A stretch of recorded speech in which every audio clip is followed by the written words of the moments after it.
రేవంత్ సర్కార్ మనుగడపై సంచలన వ్యాఖ్యలు చేశారు మంత్రి వివేక్. రేపు నేను ఓడిపోతా, మా గవర్నమెంట్ పోతదేమో, నా గ్యారంటీతో మీకేం ఫాయిదా అంటూ పాలిటెక్నిక్ విద్యార్థులతో మంత్రి వివేక్ అన్న మాటలు రాజకీయ వర్గాల్లో హాట్ టాపిక్ గా మారాయి. స్కిల్ వర్సిటీ నుంచి ఇన్వెస్టర్లు బ్యాక్అవుట్ అవ్వారని, గ్యారంటీ ఇవ్వాలని విద్యార్థుల ప్రశ్నకు వివేక్ అడ్డగోలుగా సమాధానం ఇచ్చారు.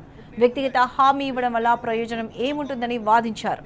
ప్రభుత్వంపై నమ్మకం, పెట్టుబడిదారులకు భరోసా, భవిష్యత్తు ప్రభుత్వాల విధానాలపై వివేక్ వ్యాఖ్యలు కొత్త ప్రశ్నలను లేవనెత్తుతున్నాయి.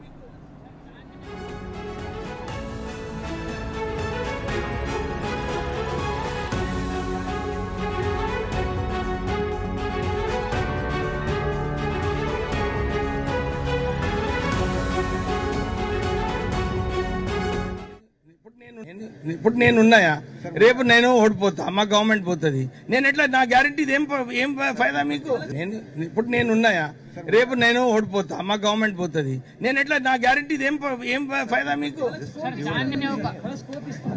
ఇప్పుడు నేను ఉన్నాయా, రేపు నేను ఓడిపోతా, మా గవర్నమెంట్ పోతుంది, నేను ఎట్లా, నా గ్యారంటీ ఏం ఫైదా మీకు?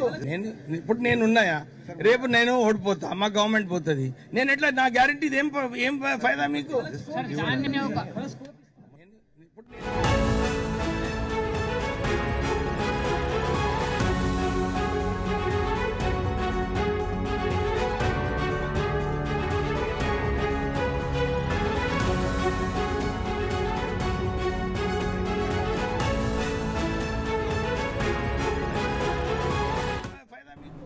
రెడ్డి అంశానికి సంబంధించి పూర్తి అప్డేట్స్ మా ప్రతినిధి ప్రదీప్ అందిస్తారు. ప్రదీప్, చెప్పండి. పాలిటెక్నిక్ విద్యార్థులతో కాంగ్రెస్ మంత్రి వివేక్ నెక్స్ట్ గవర్నమెంట్ ఉంటుందో ఉండదో అని ఆయననే కన్ఫర్మ్ గా చెప్పట్లేదు. సో దీనికి సంబంధించి అప్డేట్స్ ఏంటి?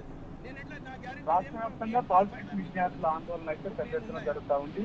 ఏదైతే వారి విద్యార్థుల భవిష్యత్తు సంబంధించి ఇబ్బంది ఉన్నటువంటి జీవో 97 సవరించాలని వారైతే ఎత్తివేయాలని వారైతే ఆందోళన చేస్తా ఉన్నారు. దీనికి సంబంధించి పెద్ద ఎత్తున నిరసనలు జరుగుతూ ఉంది. ఈ నేపథ్యంలో విద్యార్థుల భవిష్యత్తు ఎలాంటి ఇబ్బంది ఈరోజు మల్లెపల్లిలోని పాలిటెక్నిక్ కాలేజీ మంత్రి వివేక్ సందర్శించారు. అక్కడ విద్యార్థులు ఏదైతే స్కిల్ యూనివర్సిటీ నుంచి ఇన్వెస్టర్లు బ్యాక్ అవుట్ అవ్వరని గ్యారంటీ ఇస్తారని చెప్పి విద్యార్థులు మంత్రిని నిలదీశారు. అయితే మంత్రి వివేక్ ఏదైతే రేపు నేను ఓడిపోతా, మా గవర్నమెంట్ వస్తుందో రాదో, పోతుందేమో, అలాంటప్పుడు ఇచ్చిన హామీ ఎలాంటి ఫాయిదాని ఇస్తుంది మీకని చెప్పి ఆయన ప్రశ్నించినటువంటి పరిస్థితి. మంత్రి చెప్పినటువంటి సమాధానానికి పాలిటెక్నిక్ విద్యార్థులు ఒక్కసారిగా ఆశ్చర్యపోయారు. మంత్రి వివేక్ ఏ రకంగా అంటే మాట్లాడినటువంటి వ్యాఖ్యలు పెద్ద ఎత్తున విద్యార్థులు కూడా చర్చించుకున్నటువంటి పరిస్థితి. ఎందుకంటే రాష్ట్రంలో జరుగుతున్నటువంటి పరిణామాలు అనుకోవచ్చు,